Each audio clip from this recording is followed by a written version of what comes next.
A mensagem de hoje é um encontro. Um encontro. Um encontro que pode mudar destino, um encontro que pode mudar a trajetória da sua vida. Um encontro. Você já não teve encontros que mudaram a trajetória da sua vida? Você estar aqui hoje não foi provavelmente por causa de algum encontro que você teve? Alguém te convidou, você viu um vídeo no Instagram, você teve um encontro com alguém. Mas quantos encontros a gente tem durante a nossa vida? E o texto que nós vamos ler hoje é um encontro de um homem que não tinha nada para dar certo. Um encontro com Deus mudou a trajetória dele. Eu quero dizer para você, Deus tem um encontro marcado todos os domingos comigo e com você nesse lugar. Mas Ele também quer te encontrar em casa, no trabalho, onde você estiver. Mas um encontro que muda a história. Quantos encontros a gente tem? Às vezes uma sociedade que você tem um encontro e te leva para um caminho que você não queria ir. Não foi bom. Outra vez, um outro encontro que te levou no lugar certo. Ou ainda você que é casado, o dia que você encontrou a sua esposa, na época solteiro, pense o auge. Eu lembro até hoje, o dia que eu encontrei a Andressa, eu falei, não, agora achei minha esposa. Mas quantos de nós temos um encontro marcado, alguma coisa que muda a trajetória da nossa vida? E muda, casamento muda. De repente vem filho, de repente muda bastante. André, né? Casamento muda, um encontro.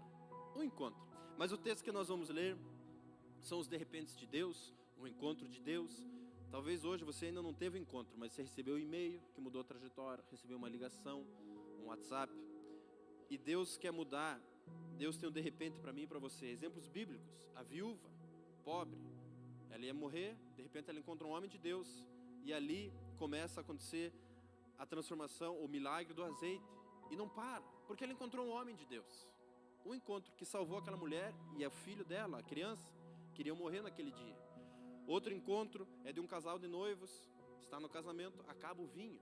Acabar o vinho nos tempos bíblicos em um casamento era dramático. Acabou a alegria. Mas de repente encontraram quem?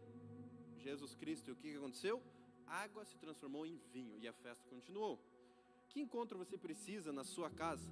Uma mulher pega em adultério, ia ser apedrejada, era a regra. Pega em adultério, arrasta para a praça, pedra na pessoa. Quem que ela encontrou? Jesus Cristo. Você percebe como um encontro muda a minha e a sua história? Um homem paralítico há 38 anos, do lado de um tanque, de repente quem encontra ele? Jesus Cristo, 38 anos sem andar, e ele sai andando. Você percebe como um encontro pode ser extraordinário, e esse é o tema da nossa mensagem, os de repentes de Deus. Tem essa expectativa, eu já falei isso aqui algumas vezes, eu tenho um pastor amigo meu que sempre diz, Andreas, que surpresa Deus tem para nós essa semana? Que surpresa Deus tem? E eu tenho feito essa oração, Deus, que surpresa você tem para nós em julho? Começa hoje o primeiro domingo do mês de julho. Que surpresa Deus tem para você?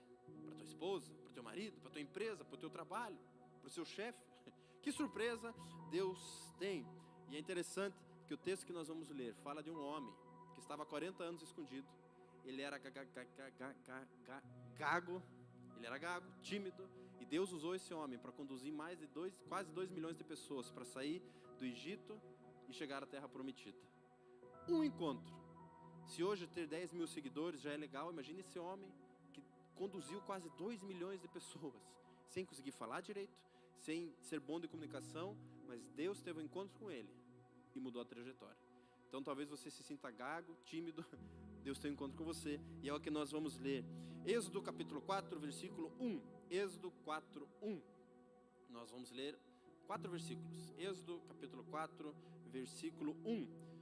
A Bíblia nos diz assim, Êxodo 4, 1. Respondeu Moisés. É sobre Moisés que nós vamos ler essa noite. Mas eis que não crerão, nem acudirão, ouvirão a minha voz, pois dirão, o Senhor não te apareceu. Perguntou-lhe o Senhor, que é isso que tens na mão? Respondeu-lhe, um bordão, um cajado. 3. Então lhe disse, lança-o na terra. Ele lançou na terra e o bordão virou uma serpente, e Moisés fugia dela. Disse o Senhor a Moisés, estende a mão, pega-lhe pela cauda. Estendeu ele a mão, pegou-lhe pela cauda, e ela se tornou em cajado, em bordão novamente. Até aqui a nossa leitura. Um encontro que muda destinos. Eu quero contextualizar para você aqui, capítulo 3 de Êxodo, é quando Moisés vê a sarça ardente. Você conhece essa história? Aquela árvore que queimava e não se consumia. E ali ele chega, ele tira as sandálias, porque o lugar que ele está é santo. E aqui começa o diálogo dele com Deus. Mas é interessante que Moisés estava 40 anos escondido no deserto. Lembra da história? Ele nasceu num tempo que os meninos deveriam morrer. A mãe tentou cuidar dele por 3 meses. Não teve como, colocou num cestinho, soltou no rio. Ali já começam os milagres na vida de Moisés. Ele vai, Deus conduz o cestinho dele, como ele está conduzindo o teu cestinho, a tua vida, ele está conduzindo. Desvia de uma pedra, desvia de uma árvore, desvia de um galho, desvia de um jacaré. Mas ele vai conduzindo. Tchum. A filha de Faraó cuida de Moisés. Ele cresce, se torna um homem. De repente ele vai separar uma briga. Ele acaba matando um egípcio. Ele foge depois disso. E ele fica 40 anos escondido. Mas depois de 40 anos aparece uma sarça ardente, um Deus Todo-Poderoso falando com ele. Um encontro. E o que eu aprendo, talvez hoje você está escondido há muito tempo. E Deus tem um encontro com você. Pastor, Deus já me usou tremendamente. Ele quer continuar te usando. Pastor, eu já ministrei, eu já cuidei de criança, eu já fiz tanta coisa e hoje estou escondido. Por que você está escondido? Deus muitas vezes está sacudindo você e eu essa noite. Um encontro. E os de repente de Deus são assim. 40 anos escondido, Deus aparece, dá um chacoalhão em Moisés. E aqui nós vemos a conversa deles. E eu creio que esse mês de julho é o mês da conquista, mas é o mês que Deus está chamando alguns. Ei, vem comigo. Vamos viver o milagre, vamos viver o sobrenatural. É interessante que a Bíblia, aqui Deus relata detalhes do plano maluco de Deus para tirar o povo dele do Egito. Porque é maluco, os planos de Deus sempre são maiores que os nossos. Você vai olhar assim, Deus, não tem como. Vem comigo. Jesus, mas é muito difícil. Vem comigo. E Moisés está ali negociando com Deus, conversando, e são esses 4 versículos que nós lemos, mas é interessante que a Bíblia diz que ele usa as coisas fracas para confundir as fortes. Deus usa as coisas loucas para confundir as sábias. Então, bem-vindo ao time dos loucos e dos fracos que Deus quer usar. Mas o primeiro ponto da nossa mensagem está aqui, quando, versículo 3, ele jogou o bordão, o cajado, virou uma serpente e Moisés fugia dela. Primeiro ponto da nossa mensagem, você que gosta de anotar, um encontro. O que eu aprendo com isso? O que a Bíblia nos ensina? Pare de fugir do que Deus te deu. Pare de fugir. Esse é o ponto. Se você gosta de anotar, pare de fugir. Pastor, como assim? O que Deus fez? Ele tinha um cajado. Venha comigo na história. Deus mandou jogar no chão. O que aconteceu? Virou serpente. Quem transformou em serpente? Deus. E o que Moisés fez? Fugiu. Ficou com medo. Eu acho que eu também ficaria, porque virou uma cobra. Mas, trazendo para nós hoje, em 2025, pare de fugir das coisas que Deus te deu. Muitas vezes parece assustador, parece estranho, mas foi Deus quem deu. E quantas vezes a gente foge? De um dia, de um culto, de uma ministração, o curso Curadas, a mentoria Curadas para Curar, a pastora Regina e Edna. Quantas mulheres já foram abençoadas através da vida dessas mulheres, porque elas decidiram, Deus, eu vou fazer o que o Senhor me chamou para fazer. É estranho, parece confuso, parece, mas eu vou. Foram mais de 14 cursos já, né? 14 sessões ou 14 formaturas já feitas. Quantas mulheres foram tocadas? Então o que eu quero dizer para você, o primeiro ponto, pare de fugir das coisas. Talvez Deus já te deu uma empresa e ela começa a crescer. E quantas vezes a gente começa, e agora, o que eu faço? Finanças em casa, não deixa, vai dar tudo certo no final. Pare de fugir das coisas. Moisés viu a serpente e quis fugir.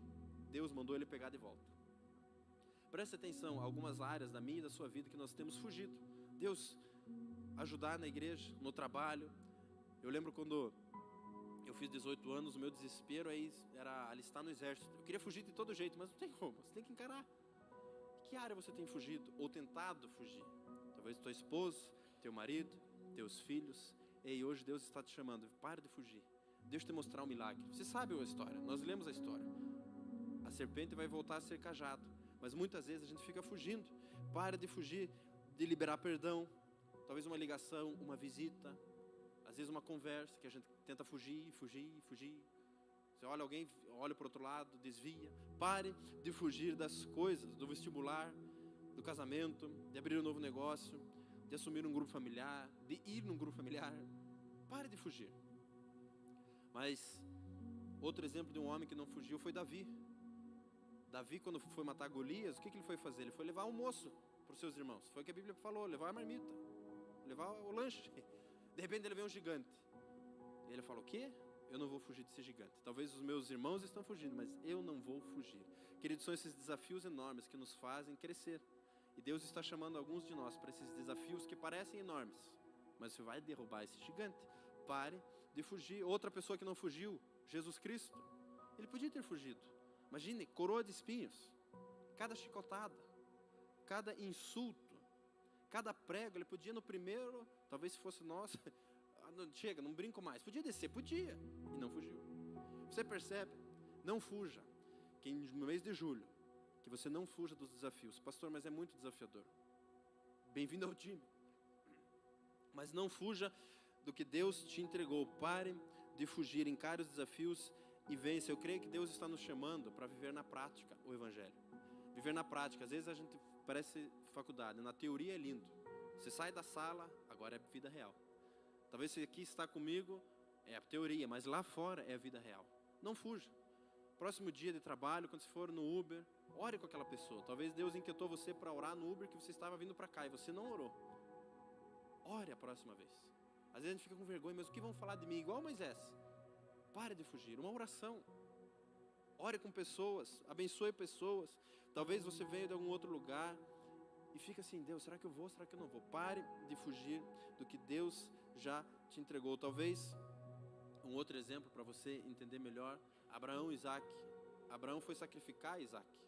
Isaac era um menino, um adolescente, ele tinha muito mais gás e energia para fugir do seu pai, que já era idoso, mais de 100 anos. Mas ele ficou junto, ele não fugiu. E por ele não ter fugido, ele percebeu, ele teve uma experiência com Deus. Ele viu, quando o pai dele preparou as coisas, pegou para matar seu filho, sacrificar seu filho, de repente ele ouve a voz. Abraão, não precisa mais. A lição fica com Abraão, mas também Isaac teve uma experiência com o sobrenatural. Ele viu, meu pai não é louco. Existe um Deus que está cuidando de nós. E quantas vezes a gente fica querendo fugir e Deus quer, ei, eu quero te mostrar, eu estou cuidando de você.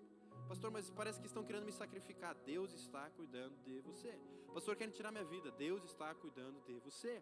Um encontro. Pare de fugir das coisas. Eu lembro, a Bíblia fala, eu já conto o que eu lembro. A Bíblia fala em 2 Timóteo 1,7. Pois Deus não nos deu espírito de covardia, mas de poder, amor e equilíbrio. Deus não te deu espírito de covardia. O que é covardia? Uma pessoa que foge da batalha. A palavra original é aquele que foge da batalha, foge do campo de batalha. Você não é assim, eu não sou assim, amém? Deus nos deu espírito de poder, amor e equilíbrio. Que poder é esse? Lucas fala que Jesus nos deu poder para pisar sobre serpentes, escorpiões e todo plano do mal, e nada nos fará dano. Por que a gente fica assim? Deus te deu poder. Existe alguém doente em casa? Vá lá e ore. Deus deu poder para você vencer o inimigo. Está aí, ele habita em você. Muitas vezes a gente foge. Deus não nos deu espírito de covardia, mas de poder, amor e equilíbrio. Eis que vos dei autoridade para pisar serpentes e escorpiões e sobre todo o poder do inimigo, e nada, absolutamente nada vos causará dano. Esse é o teu Deus, esse é o meu Deus. Ele nos deu poder para curar, para libertar, para restaurar, para criar, mas Ele também nos deu um poder de amor. João 3,16, porque Deus amou o mundo. Ser aquele amado, aquela pessoa que ama o próximo, que de repente dá uma carona, num domingo à noite, com friozinho, chuva, dá uma carona, leva para jantar. Amar o próximo. Às vezes a gente acha que são coisas grandes, mas nas pequenas coisas. Deus não te deu o espírito de covardia, aquele que foge, mas aquele que tem poder, aquele que demonstra amor e aquele que vive de forma equilibrada. E aqui eu creio que é um segredo de Deus, porque quantas pessoas vivem de forma desequilibrada? Às vezes gastam muita energia numa área e a outra fica defasada. Cuidam tanto do trabalho e a família se perde. Cuidam tanto da saúde e a empresa acaba. Viver em equilíbrio. E essa palavra no original fala de autocontrole, autogoverno. Então Deus não te deu o espírito de covardia, daquele que foge. Deus te deu o espírito de amor, poder e equilíbrio, uma pessoa equilibrada. Talvez você, marido, precise estar mais equilibrado em casa. Quando as coisas acontecem, o equilíbrio é fundamental. Talvez você, esposa, você, mãe, precisa aprender com Deus. Deus, me dá esse equilíbrio. Deus, eu preciso desse equilíbrio quando meu filho chega, quando as coisas fogem do meu controle. Deus te deu o espírito de poder, amor e equilíbrio. Autogoverno. Quando você está sozinho, você sabe o que você tem que fazer e você faz. Não foge, mas faz o que tem que fazer. Poder de equilíbrio, poder de autocontrole. Mesmo que venha tempestades e ondas, você está convicto: Deus é o meu Senhor, Ele continua cuidando de mim. Uma pessoa equilibrada é assim. Pode vir a tempestade. Você conhece pessoas assim? Que às vezes a pessoa está passando o maior desafio financeiro e a pessoa está no culto sorrindo. Diz assim: cara, está tudo bem, tudo vai bem. Mas está tudo bem, eu continuo crendo em Deus. Às vezes a esposa está doente, está tudo bem, tudo vai bem.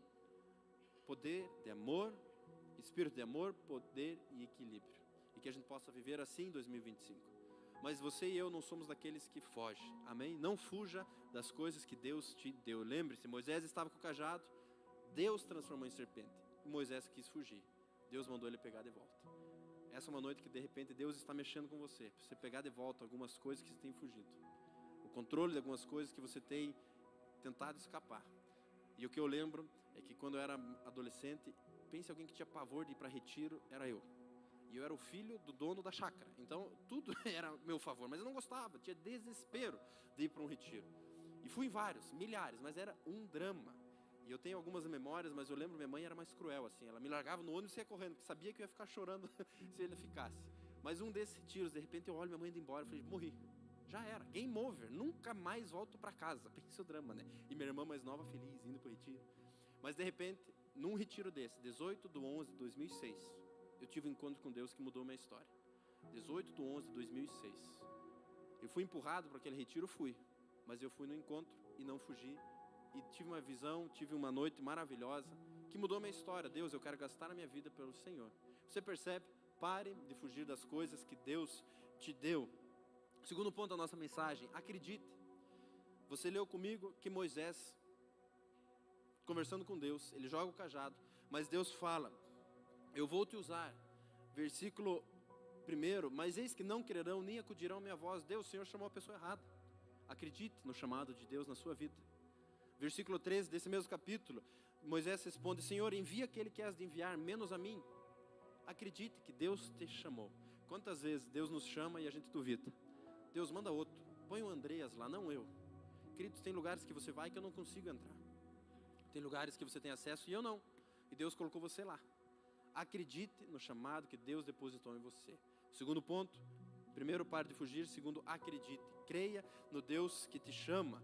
Ele é poderoso, Ele conhece você, Ele sabe onde Ele quer colocar você.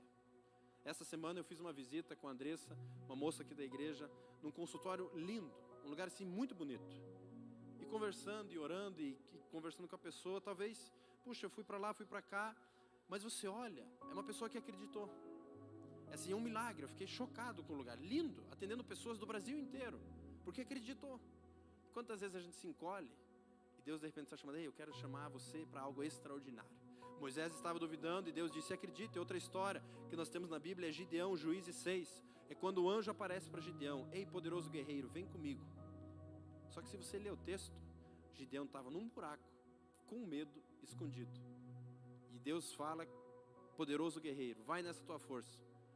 Mas Deus, manda outro, eu sou o mais novo da família mais pobre, manda outro.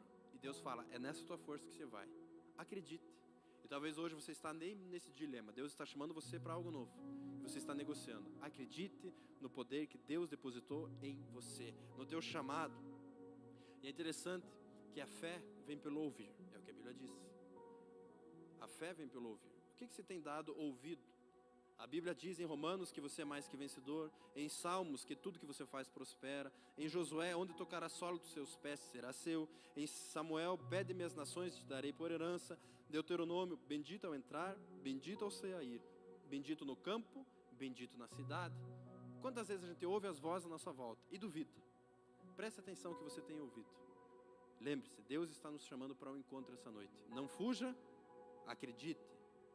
A fé vem pelo ouvir, mas a dúvida também vem pelo ouvir. O contrário da fé é incredulidade.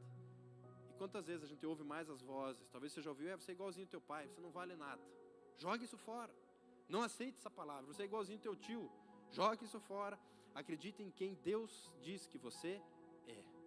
E às vezes a gente cresce, tem 100 anos de idade e continua ouvindo aquela voz: você é burro mesmo. Quem disse? Jogue isso fora. O vestibular já foi faz tempo. Mas acredite, Moisés nos ensina a acreditar. A mulher do fluxo de sangue também gastou tudo que tinha em médicos, mas ela dizia com ela mesma, consigo mesma: se eu tão somente tocar em Jesus, eu serei curado. Se eu tão somente tocar em Jesus, eu serei curado. E eu pergunto, o que ela acreditava? Nisso. Se eu tão somente tocar na borda das vestes de Jesus, serei curado. O que você tem acreditado ultimamente? Na sua empresa, no seu casamento? Não tem mais jeito mesmo. Acredite no chamado de Deus. Terceira coisa, no versículo 2, Deus pergunta: o que é isso que você tem na sua mão? E Deus pergunta para você, pergunte para a pessoa do seu lado: o que você tem na sua mão? Vou esquentar um pouco. O que você tem na sua mão? Deus pergunta: o que é isso na sua mão? O terceiro ponto, o que está na sua mão é o suficiente. Deus não usa as coisas que não estão ao seu alcance. Deus usa o que você tem na sua mão.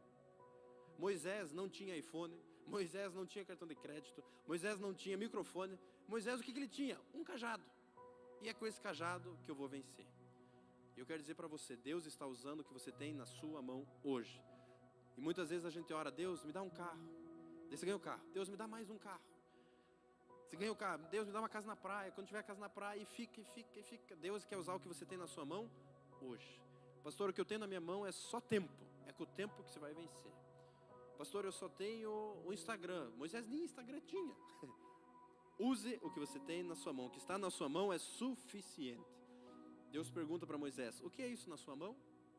Deus pergunta para mim hoje: Andreas, o que é isso na sua mão?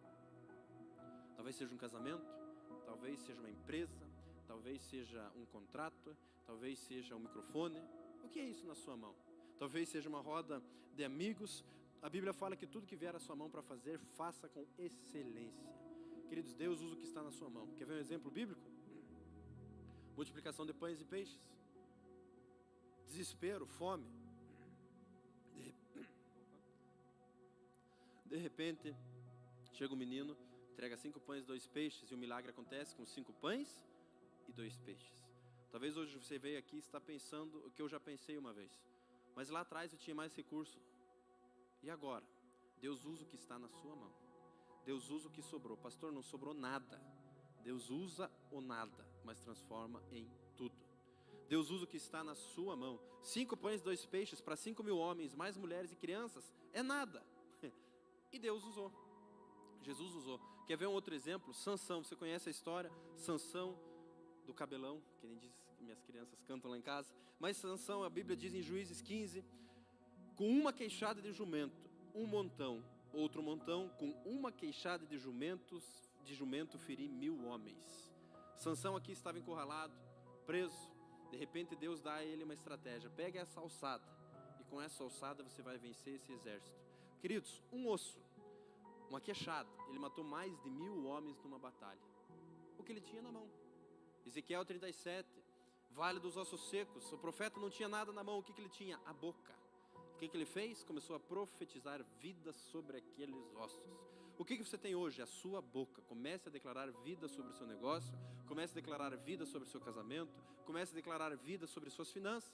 O que você tem hoje? A boca você tem. A fala você consegue. Comece a usá-lo. Você percebe que Deus usa o que está nas nossas mãos? A pergunta não é o que está faltando. A pergunta é: o que eu tenho na minha mão hoje? Talvez hoje você é responsável pelo grupo de apoio aqui da igreja. Faça com excelência. Talvez hoje você é um professor do Kids. Seja o melhor professor do Kids da igreja. Talvez hoje você é responsável por limpar a sua empresa, que seja a melhor limpeza de todos os tempos. Mas você percebe que Deus usa o que está nas nossas mãos. Deus nunca exige de você e de mim o que você não tem. Mas o dia que eu tiver um marido, o dia que eu tiver meu casarão, Ele usa o que está na sua mão. Comece. Pedro andou sobre as águas. O que ele tinha? Uma palavra de Deus, de Jesus, e ele andou. Você percebe como Deus usa? Para de fugir. E Deus quer usar o que você tem na sua mão. Pedro, em Lucas 5, ele tinha um barco. E a Bíblia conta, a Bíblia conta que Jesus usou daquele barco como púlpito. E depois usou aquele barco para realizar um milagre. Um barco, que era para pescar. Jesus usou como igreja e Jesus usou como lugar para um milagre. Você percebe que Deus de repente quer usar o teu barquinho? O que você tem? Pastor, é isso, com isso que você vai. Davi tinha algumas pedrinhas e com as pedrinhas derrubou o gigante. faz sentido nenhum. Você estar aqui hoje faz sentido nenhum. E aqui estamos nós, felizes, cheirosos, esquentando as mãos. Mas Deus usa o que você tem na sua mão. 4. Por ponto 4, nós já estamos caminhando para o final e queremos ir para a ceia do Senhor. Você leu comigo? O que você tem na sua mão? Um cajado. Jogue no chão. O cajado virou serpente. Moisés quis fugir. Deus fala, se aproxime e pegue. Aqui é o ponto número 4, você que gosta de anotar. O milagre vai ser na sua mão. O milagre será na sua mão. Pastor, como assim? Queridos, vem comigo na história. Ninguém em sã consciência pega uma serpente no chão. Ou você já pegou uma cobra com a mão? Não tem como. Eu lembro uma vez a gente plantando, eu vi. A gente foi descer o trator, tinha uma serpente ali. Eu falei, vou dar um pulo ali. Quando eu fui dar o pulo, tinha uma outra serpente ali. Eu falei, quer saber, eu vou ficar dentro do trator. Subi dentro do trator e fui para outro lugar, de medo. Mas aqui, a Bíblia nos ensina que o milagre vai acontecer na minha mão, na sua mão. Presta atenção, a Bíblia conta que a serpente estava ali. E Deus diz, pegue pela cauda. Agora imagine Moisés, como é que eu pego pela cauda? Era serpente ainda, mas Moisés pegou. Quando ele pega, se tornou um cajado. O que eu quero dizer para você, pare de fugir, mas vai ser na sua mão o milagre. Existem coisas que parecem estranhas, parece que estão se mexendo, parece que não tem solução. E de repente Deus está dizendo, ei, pegue o controle, pegue para você, tome conta, pegue pela cauda. Pastor, como assim? Às vezes as finanças, está meio estranho, mas é na tua mão que vai acontecer o milagre. Às vezes o casamento parece estranho, Deus, você fica orando pela distância. Deus, toca lá, minha esposa. Deus, toca. Moisés podia, Deus, transforma em cajado e eu pego. Milagre? Não. Pegue pela cauda. E o milagre aconteceu. A lição que fica para nós em 2025, os milagres de Deus muitas vezes acontecem na nossa mão. Eu não sei o que você tem fugido, o que você tem negado de pegar. Pegue e o milagre você vai ver na sua mão. A cobra ainda era cobra quando Moisés pegou. Às vezes você assumiu alguma coisa, uma empresa, um filho, que parece uma cobra. Pegue pela cauda e o milagre vai acontecer. Às vezes uma sociedade que parece uma cobra. Pegue pela cauda e o milagre vai acontecer. Isso falou muito comigo e mexeu comigo porque isso é uma atitude de fé. Mesmo não vendo, eu creio. Deus, mas ainda é serpente, posso pegar? Vai. Posso mesmo? Vou. Pegue pela cauda. O milagre vai acontecer na sua mão. Nas suas mãos você vai ver o milagre acontecendo na sua vida e na sua casa.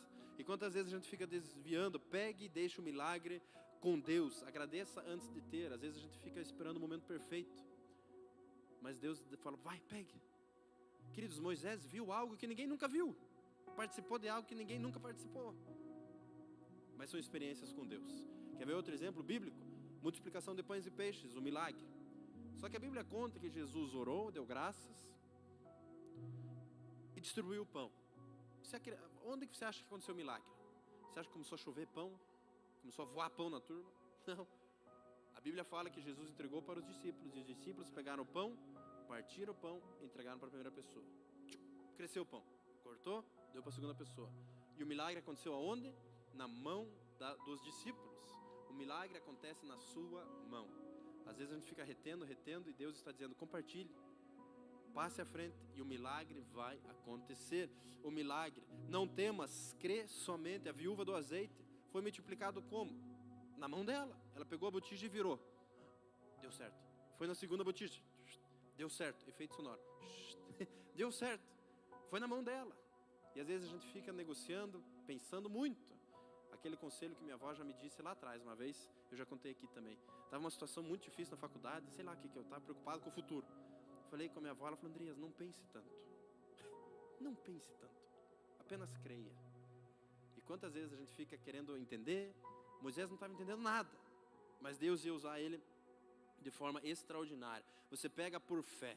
Talvez você não vê saída ou solução, mas pegue mesmo assim, creia mesmo sem ver, obedeça mesmo sem entender. E o milagre vai acontecer na sua mão. É uma fé ativa, não passiva.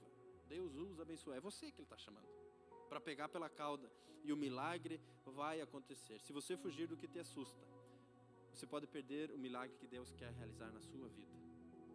Às vezes a gente fica negociando e Deus está treinando, esticando os músculos da sua fé. Às vezes um hospital, às vezes uma notícia de um desligamento da empresa, às vezes uma quebra. Deus, e agora? Pegue pela cauda e você vai ver um milagre. Eu já vivi experiências assim, eu sei que a maioria já viveu. mas talvez você está enfrentando exatamente esse momento. Pegue pela cauda e veja o milagre. Agora eu quero concluir o último ponto. É no particular. Lições no particular. E já vamos celebrar a ceia. Eu preciso ler um texto que está escrito 10 capítulos depois desse que nós lemos. Êxodo 14, 16. Êxodo 14, 16. E você vai entender as lições do particular que Deus tem para você e para mim. Êxodo 14, 16, a Bíblia fala que Deus diz para Moisés: levanta o teu bordão, estende sobre o mar e divide-o, para que os filhos de Israel passem pelo meio do mar seco. Você prestou atenção no que está escrito aqui? Pega o seu bordão, estende-o sobre o mar e divide-o. Queridos, na sarça ardente não tinha ninguém com Moisés. Estava ele e o bordão, e a serpente e o bordão de novo. Mas é nos momentos de intimidade, nos momentos com Deus, que as lições elas vêm. Porque vai chegar um momento que as lições que você teve no particular, você vai usar em público. E Deus vai realizar um milagre através de você. Moisés viu aquela serpente, viu o cajado, ninguém tinha visto. Se ele contasse, iam chamar ele de louco. 10 capítulos depois, o mar diante deles, faraó atrás, montanhas intransponíveis do lado. E Deus diz: lembra aquele cajado? Moisés: lembra, use ele agora. E você vai ver o milagre. Lições no particular, para que no público Deus possa usar você. Valorize os momentos de intimidade com Deus. Às vezes é na solitude, é no momento quieto que Deus está ensinando você. Lições novas, estratégias, que se você falar em público ninguém vai acreditar. Mas vai chegar a hora que Deus de repente vai chamar você: ei, lembra daquela experiência? Como foi comigo em 18/11/2006, foi uma experiência sozinha que eu tive com Deus. Volte e meia eu sou lembrado daquela experiência. Lembra daquele dia? Lembro. Continue crendo. Tá bom, Jesus, tá bom, vou continuar crendo. Lembra daquele momento? Lembro. Lembra daquele milagre? Lembro. Continue crendo. São momentos, são lições no particular, intimidade com Deus. O que Deus nos ensina no secreto, Ele vai usar no visível. Que você possa todos os dias valorizar o secreto com Deus.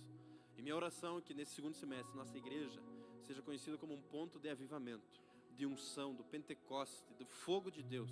Que na intimidade do dia a dia a gente vai crescendo, crescendo, crescendo. Chegar aqui no domingo é uma explosão de crescimento, explosão de milagres, explosão de coisas extraordinárias acontecendo, não só aqui nessa igreja, mas na sua casa também. Porque Deus usa no particular, mas Ele vai honrar você.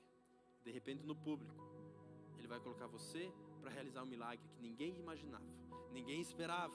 E se Moisés não tivesse obedecido no particular, não teria autoridade no público. Moisés passou por isso, Davi passou por isso, Jesus passou por isso, eu e você estamos passando e vamos vencer. Em nome de Cristo Jesus. Deus prepara líderes no deserto, no secreto, no anonimato. Deus não improvisa líderes. Ah, deu. Não, Ele prepara. E Ele está preparando a mim, a você, a tua esposa, teus filhos, Ele está preparando. E minha oração sempre é pelas crianças que estão lá embaixo. Às vezes ninguém está vendo dos adultos que estão aqui, os professores estão lá. Mas Deus está moldando no coraçãozinho deles para ser o próximo empresário de sucesso, o próximo presidente dessa nação, o próximo governador, o próximo pastor, o próximo músico. E minha oração é que você seja preparado no secreto. E quando chegar a hora, e vai chegar, Deus vai te usar em público para realizar os milagres. Amém? Você recebe essa palavra? Glória a Deus. Glória a Deus. Eu quero encerrar com uma frase do rei da Escócia. Ele disse durante uma guerra, ele falou: eu temo muito mais as orações de um homem justo do que todos os exércitos do mundo. Imagine um homem acostumado com batalha. Ele disse: eu temo muito mais as orações de um justo do que todos os exércitos desse mundo. Às vezes as pessoas à nossa volta valorizam mais a intimidade com Deus do que nós mesmos. Elas sabem que um homem de oração, uma mulher de oração é imparável. E você e eu somos desses que avançam. Você tem espírito de poder, amor e equilíbrio, e não de covardia. Amém? Você recebe essa palavra?